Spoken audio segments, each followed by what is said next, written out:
వ్యవహారం ఇప్పుడు హుజురాబాద్ లో కాకరేపుతోంది. డంప్ యార్డ్ ఏర్పాటును నిరసిస్తూ ఆందోళన చేస్తున్నాయి విపక్షాలన్నీ. బీఆర్ఎస్ ఆధ్వర్యంలో కొనసాగుతున్న హుజురాబాద్ బంద్, డంపింగ్ యార్డ్ ని వ్యతిరేకిస్తూ నియోజకవర్గ బంద్ నిర్వహిస్తున్నారు. ఈ రోజు హుజురాబాద్ మండలం సిరిసపల్లిలో డంపింగ్ యార్డ్ నిర్వహణకు వ్యతిరేకంగా ఈ బంద్ నిర్వహణ జరుగుతోంది. చెత్త ద్వారా విద్యుత్ ఉత్పత్తికి ప్రభుత్వం ప్రణాళిక సిద్ధం చేస్తోంది. అయితే వరంగల్, హనుమకొండ నుంచి మొత్తం 400 మెట్రిక్ టన్నులు, కరీంనగర్ నుంచి 180 మెట్రిక్ టన్నుల చెత్త సేకరణకు నిర్ణయం చేశారు. డంపింగ్ యార్డ్ ఏర్పాటుపై ఇప్పుడు విపక్షాలు భగ్గుమంటున్నాయి. మొత్తం 3 జిల్లాల చెత్త తెచ్చి తమ దగ్గర వేయడమేంటి అంటూ ప్రశ్నిస్తున్నారు హుజురాబాద్ వాసులు. చెత్తతో గాలి, నీరు కలుషితమవుతున్నాయని తీవ్ర ఆందోళన వ్యక్తం చేస్తున్నారు. వీరికి విపక్షాలు కూడా మద్దతు పలుకుతూ ఆందోళనలో పాల్గొంటున్నాయి.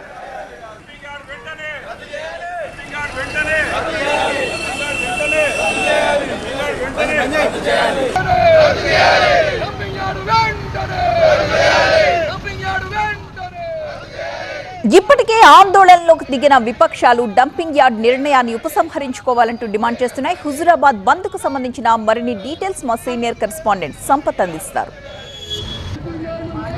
హుజురాబాద్ లో డంప్ యార్డ్ ఏర్పాటుని వ్యతిరేకంగా కూడా ఆందోళనలు కొనసాగుతున్నాయి. గత కొన్ని రోజులు కూడా ఆందోళన కార్యక్రమాలు నిర్వహిస్తున్నారు. మనం ప్రస్తుతం చూస్తున్నాం. బీఆర్ఎస్ సంబంధించిన నేతలు, కార్యకర్తలు కూడా బైక్ ద్వారా కూడా వెళ్ళి అన్ని షాపులు కూడా మూసివేస్తున్నారు. వాణిజ్య సంస్థలు కూడా స్వచ్ఛందంగా బంద్లో పాల్గొంటున్నాయి. అదేవిధంగా స్థానిక ఎమ్మెల్యే కౌశిక్ రెడ్డి బైక్ ర్యాలీలో పాల్గొన్నారు. ఇదే అంశం గురించి మాట్లాడానికి ఎమ్మెల్యే కౌశిక్ రెడ్డి వారితో ఒకసారి మాట అంటే ముఖ్యంగా ఏ డిమాండ్తో ఈరోజు మీరు బంద్ పాటిస్తున్నారు? ఇవాళ మేము హుజురాబాద్లో స్వచ్ఛందంగా హుజురాబాద్ ప్రజలు మొత్తం కూడా బంద్ పాటిస్తూ ఉన్నాం. ఉమ్మడి కరీంనగర్ జిల్లా మరియు ఉమ్మడి వరంగల్ జిల్లా చెత్త అంతా తీసుకొని వచ్చి ఇలా హుజురాబాద్లో వేస్తామంటా ఉన్నారు. ఈ డంపింగ్ యార్డ్ ఎంత డేంజరస్ అంటే కరోనా వైరస్ కంటే కూడా డంపింగ్ యార్డ్ చాలా డేంజరస్. రేపు ప్రజలు ఊపిరి పీల్చుకోవడానికి కూడా సంపదన చాలా ఇబ్బంది పడతారు. వ్యవసాయానికి ఇబ్బంది. ప్రతిపాదన సిద్ధమయ్యే ప్రభుత్వం నుంచి అనుమతి వచ్చేసింది. ఎట్టు పరిస్థితిలో హుజురాబాద్ ప్రజలందరం కూడా వెళ్ళిపోతున్నాం. ఒక్కటే సెకండ్ హుజురాబాద్ ప్రజలందరం కూడా డెఫినెట్గా దీన్ని వ్యతిరేకిస్తూ ఉన్నాం. రేపు ఇక్కడ రానియము. హుజురాబాద్ గడ్డనే పోరాటాల అడ్డ. తప్పకుండా రేపు ఖచ్చితంగా నిరసన తెలుపుతాం.